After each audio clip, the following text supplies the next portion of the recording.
나스닥 같은 경우에는 이제 고점에서 6% 하락, 네. S&P 같은 경우에도 4% 내렸는데 이 두 개 자산은 연간 한 5, 6% 정도 오르는데 그쳤습니다.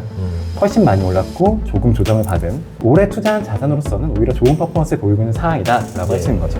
그래서 여러분들이 꼭 지금 몰빵을 하시는 게 아니라 천천히 자산 배분 중에 비트코인 같은 자산에 넣어보시면서 이게 어떤 추세를 가져가는지 직접 느껴보시고 모니터링 해보시고 조금씩 넣어가는 게 맞는 것 같습니다.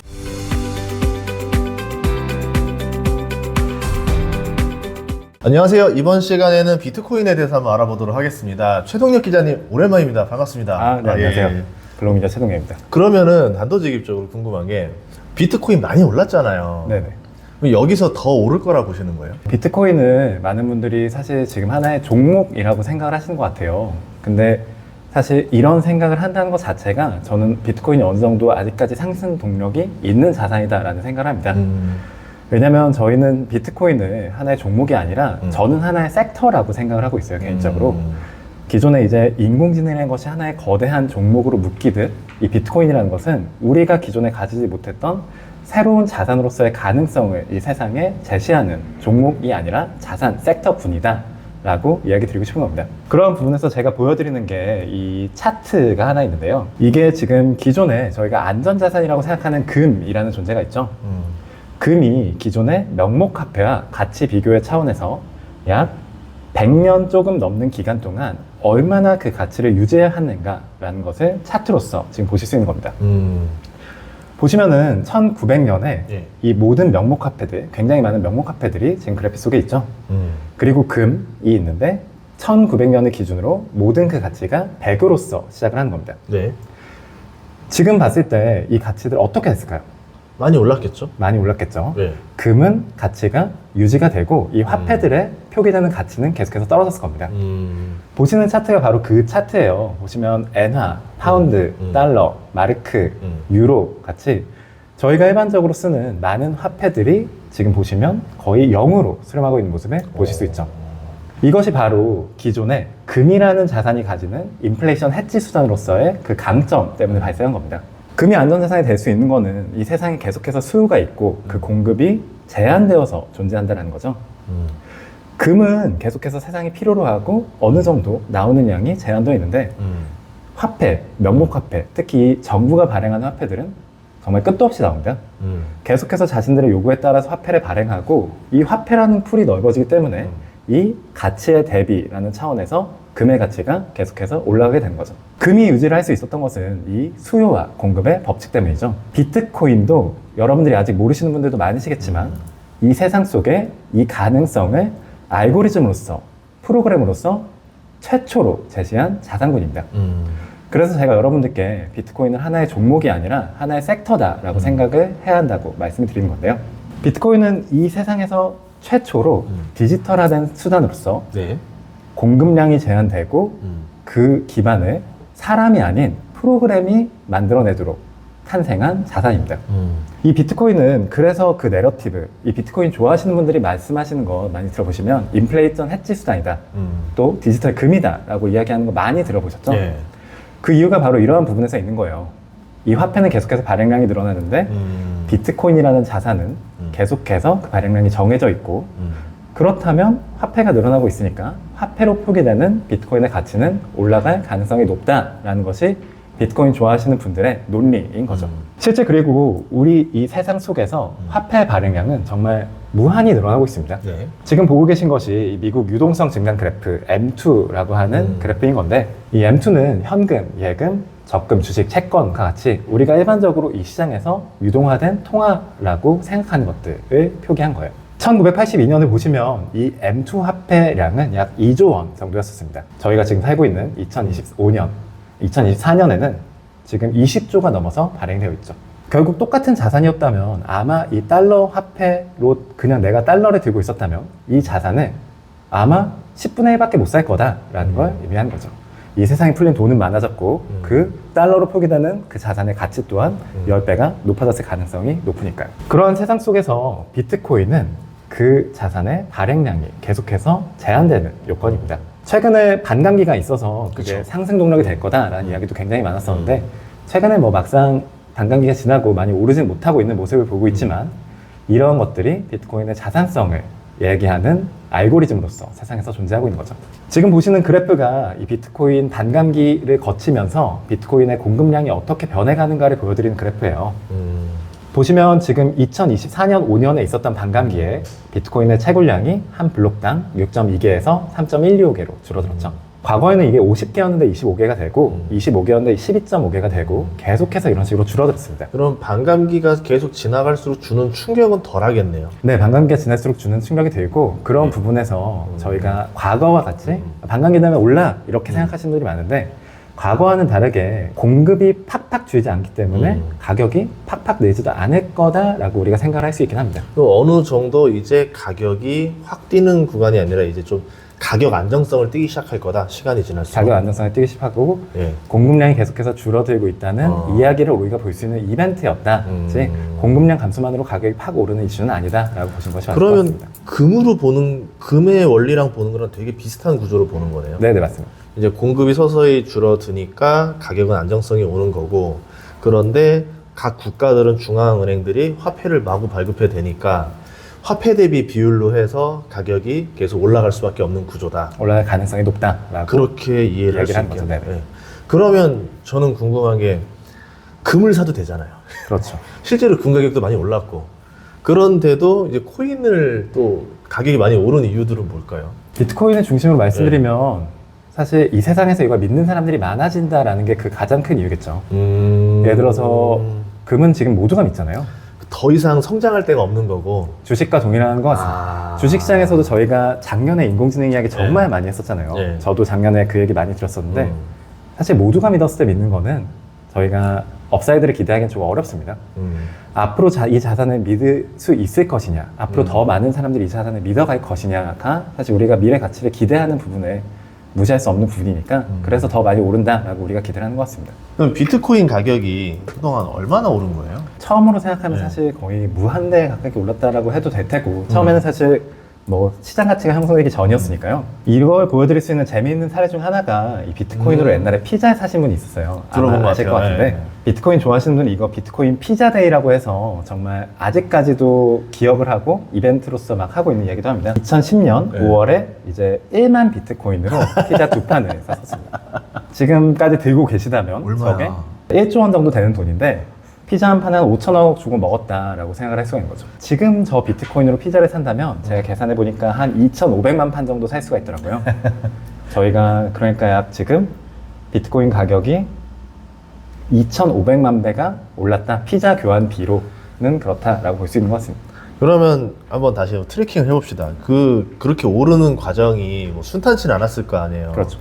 근데 어떤 이유로 가격이 이렇게 오를 수 있었을까요? 그러니까 믿음이 점점 늘어났기 때문에 가능한 거예요? 아까 말씀 주신 것처럼 처음에는 이게 음지화된 믿음으로부터 시작을 했죠. 다크웹이나 이런 데서 쓰시는 분들도 많았으니까 이 사람들이 이거 단위 가치는 굉장히 낮지만 최소한 우리가 왔다 갔다 할 수는 있겠다. 전송하는 거는 편하다. 그리고 어쨌든 누군가가 이걸 교환을 해준다면 내가 쓸 수 있겠다라고 하면서 시장 가치가 그때부터 조금씩 생기기 시작한 거고 지금 같은 경우에는 최근에 이제 거래소를 위주로 이제 거래가 되니까 내가 사면 여기 거래소에선 팔 수 있겠네라는 시장 가치가 생겼고 최근에는 이제 현물 ETF 같은 게 발행이 되면서 일반 자산 그리고 투자 시장에서는 일부 포트폴리오로서 가치가 조금씩 생기고 있는 것 같습니다. 또 어떻게 보면은 우리 옛날에 화폐 기원 보면 물물 교환을 하다가 네네 맞습니다. 이제 그냥 우리 좀 자주 모이는 곳에서 거래를 좀 하자면서 시장이 생기기 시작했잖아요. 네네. 그럼 거래소가 그 개념이네요. 네네 그렇게 된 거죠. 그럼 거래소가 본격적으로 몇 년도쯤 생긴 거예요? 한국 시장에서는 이게 조금 늦어지긴 했었는데 해외에서는 이제 한 10년대 중반 정도부터 이미 거래소들이 활발하게 활동을 하고 있었고 외국에서는 조금 많이 거래를 하시던 것 같습니다. 저 같은 경우에도 이제 한국 시장에서 거래 처음 했던 게 2016년 정도였었으니까 그때부터 이미 한국 시장에서도 이제 거래가 많이 되고 있었다라고 볼 수 있는 거죠. 그때 2016, 17년 해가지고 그때 코인 다 불장이 왔었잖아요. 네네, 맞습니다. 그러면 이제 거래소라는 게 이제 기반이 되면서 한번 올라갔다라 볼 수도 있겠네요. 일반 투자자분들이 아무래도 네. 접근을 하실 수 있게 되었던 게 굉장히 큰 기반이 되었었겠죠. 네. 그러면은 이제 그때 이후로 이제 1차 랠리가 왔었던 거고, 우리 코로나 한번 터지고 2차 랠리 왔었잖아요. 네네, 21년에 그때 왔었고, 3차 그러면 이번에는 ETF가 3차 랠리가 될 수 있는 원동력이 될 수 있을까요? ETF가 3차 랠리가 될 수 있는 운동이 될 수 있죠. 그 이유는 이 자산에 투자할 수 있는 사람들이 계속해서 늘어나는 걸 우리는 지금 보고 있습니다. 사실 저 처음에 비트코인 피자 사셨던 분, 저 때는 사실 거래도 안 됐어요. 그래가지고 저분이 직접 거래소 같은 데 올린 게 아니라 내가 게시판 같은 데 올려서 내가 이거 비트코인이랑 피자 바꾸고 싶은데 혹시 바꿔주실 분 이런 식으로 찾아본 거죠. 예. 하지만 이제 몇 년 전에는 우리가 이제 뭐 한국 시장에서는 업비트, 빗썸, 코인원, 코빗 이런 거래소를 통해서 거래할 수 있게 되면서 자산화가 됐죠. 하지만 이거 사실 거래소 이용하시기 어려우신 분도 많으시고 예. 저희 키오스크도 사실 쓰기 어려워하시는 분들 굉장히 많으신데 이런 분들이 암호화폐 거래소 가입해서 자기 돈까지 넣어서 인증까지 해가지고 비트코인 산다는 게 쉽지 않은 일이시잖아요. 그런데 이제 현물 ETF 같은 게 미국 시장에서도 나오고 홍콩에서도 나오고 되면서 이제 그런 분들도 너무나도 쉽게 비트코인 살 수 있게 된 거죠. 풀이 늘어날 수 있는 가능성이 열린 건 확실하고 자산이 유입될 수 있는 가능성 늘었다고 볼 수 있는 겁니다. 그 비트코인 가격이 최근에 더 못 오르고 있는데 왜 그런 걸까요? 지금 저번에 한번 7만 달러 한번 깨지고 나서부터는 아직 못 돌파하고 있거든요, 다시. 사실 이 부분은 예. 많이 느끼시겠지만 이 투자 시장 하시는 분 많이 느끼시겠지만 투자 심리 위축이 제일 클 것 같습니다. 왜냐면 올해 초까지만 해도 이 투자 시장에 대한 기대감이 굉장히 높았잖아요. 엄청났죠. 연준이 올해 무조건 금리 내린다, 뭐 3번 내린다, 4번 내린다 6번까지 얘기 나왔어요. 이런 얘기를 했었는데 저희가 사실 지금은 많이 그런 기대가 줄어든 게 사실이잖아요. 그런 부분에서 이제 자금 유입이 조금 주춤해진 게 상승 동력에 약간 제동을 건 부분이 있었을 것 같습니다. 그럼에도 불구하고 사실 올해 엄청 많이 올랐고 가장 많이 오른 자산이 비트코인이기도 해요. 현재 고점 대비 약 10% 조금 넘게 하락을 했는데 여전히 연준 기준으로는 한 50% 이상 상승한 상황입니다.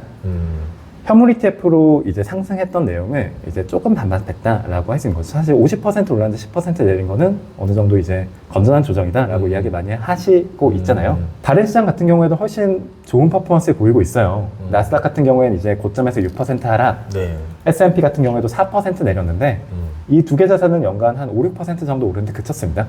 훨씬 많이 올랐고 조금 조정을 받은 올해 투자한 자산으로서는 오히려 좋은 퍼포먼스를 보이고 있는 상황이다라고 할 수 있는 거죠. 그러면 이제 현물 ETF가 지금 비트코인은 나왔잖아요. 네. 그럼 그 다음에 나올 만한 게 뭐가 있을까요? 가장 많이 얘기하시는 게 이더리움이죠. 그리고 올해 이제 5월에 그게 SEC가 얘기하고 있는 그 이더리움 현물 ETF 1차 승인 마감일이 있어서 그때 어떻게 될 거다라고 이야기를 많이 하시는데 업계에서는 사실 그때 되긴 어렵다라고 판단하는 게 대다수 판단인 것 같습니다. 과거에 이제 비트코인 ETF, 현물 ETF 승인이 났을 때는 그때 SEC가 굉장히 적극적인 움직임을 보였었어요.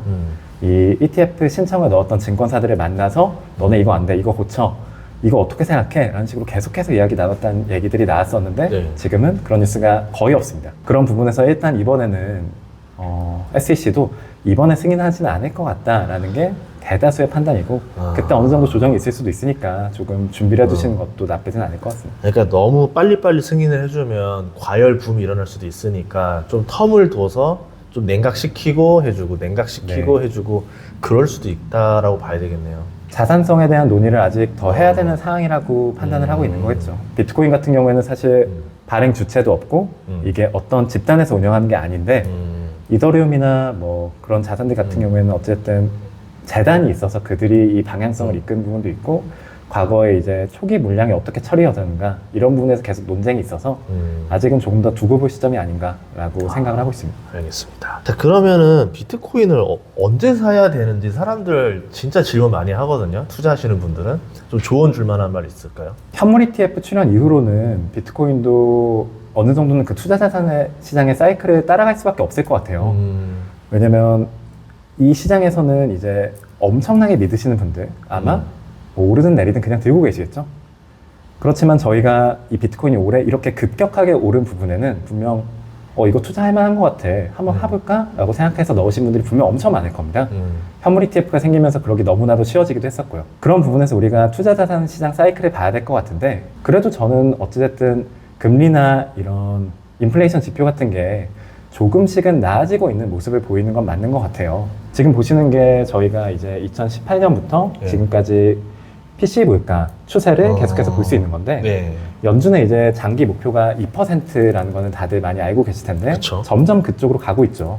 저 급격하게 올랐던 물가가 어쨌든 저희는 지금 안정화되고 있는 걸 보고 있는 겁니다.